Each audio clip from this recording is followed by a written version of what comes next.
I didn't lose my friends.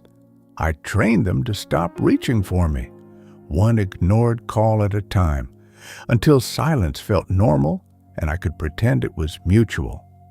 I said I was busy, focused, building something important, but what I was really building was distance. Distance that looked like discipline outside and felt like isolation inside. I kept conversations shallow and honesty rare, then acted surprised when the invitation slowed down. No fight, no betrayal, just me becoming harder to know. Here's the truth. They didn't abandon me. They adjusted. If your phone stopped lighting up tomorrow, would that be bad luck or a pattern you created? It didn't happen because I was too busy. That's the excuse adults use when they don't want to admit something is changing inside them. The truth is harder. I stopped reaching out when my life stopped looking impressive, when work felt uncertain, when I didn't feel ahead anymore. It's easy to share success. It's harder to admit confusion. So instead of saying I'm struggling, I said nothing. Instead of asking for support, I performed stability. I gave polished updates and hid the parts that felt messy. Distance protects your image. It also destroys your connections. And slowly, without a dramatic moment, I chose privacy over honesty and called it strength. I remember the exact moment it became real. It was a Friday night. My phone lit up with a group message. Same guys, same bar, same stupid inside jokes. Nothing dramatic, just familiar. I stared at the screen longer than I should have. I typed, maybe next time, deleted it, typed busy tonight, and hit send before I could change my mind. Then I set the phone face down like that ended the decision. But it didn't. For the next hour, I kept glancing at it, watching the conversation move without me. New jokes, a photo, someone asking where I was. No one pushed, no one insisted. And that's what hit me. They respected the distance I kept creating. I told myself I preferred the quiet, but the quiet felt heavier than the noise ever did. Nothing collapsed overnight. That's what makes it dangerous.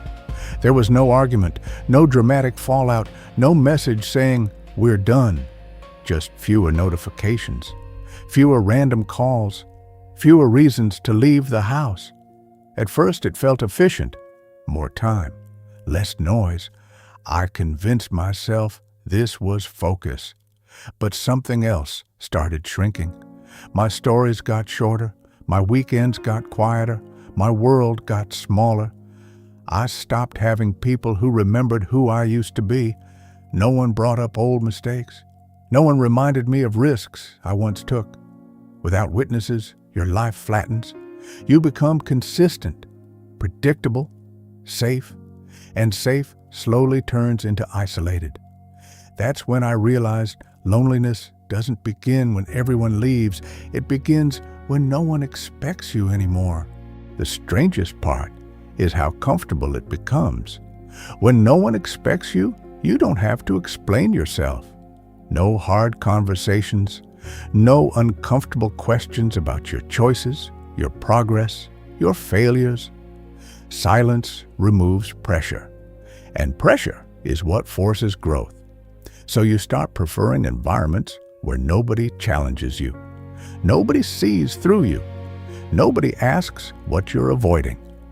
Control feels safer than connection. In isolation, you can edit your image. You can pretend you're fine because no one is close enough to test it. But comfort has a cost. The less you're known, the less you're stretched. And slowly, you stop becoming anything new at all. What I didn't admit was this. Distance wasn't about schedule or ambition. It was about exposure. Real friends see patterns. They notice when your confidence sounds forced. They hear the pause before you say you're fine. And that kind of visibility is terrifying. Because once someone sees through you, you can't hide behind productivity or sarcasm anymore. You have to answer real questions. Are you happy? Are you stuck? Are you scared? Avoiding those questions felt easier than facing them.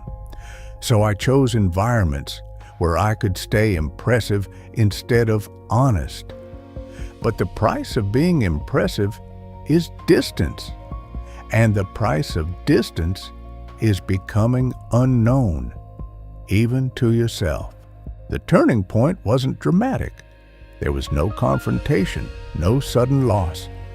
It happened on an ordinary Sunday afternoon when I realized there was no one I could call without rehearsing what I would say first.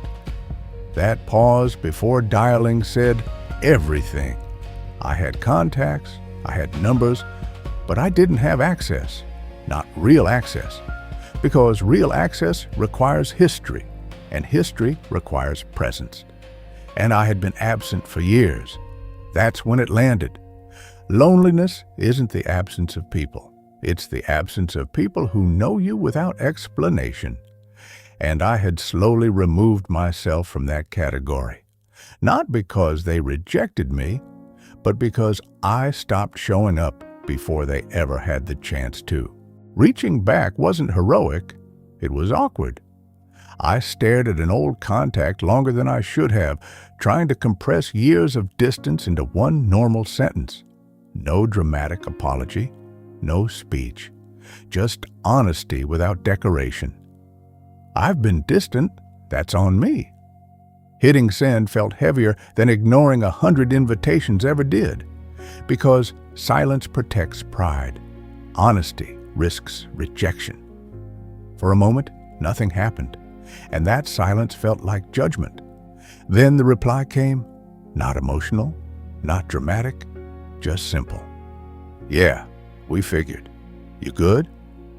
That question landed differently, not as pressure, not as accusation, but as proof that the door hadn't been locked. It was just waiting for me to knock first. I used to think friendships fade because life gets busy. Now I know they fade when honesty gets replaced by ego. Distance doesn't start with geography. It starts with avoidance. One skipped call, one shallow answer, one more week of pretending you're fine, and eventually you wake up surrounded by people who know your updates, but not your truth. Connection isn't automatic. It's maintained. It requires risk. It requires admitting when you've been wrong. It requires showing up before you feel ready.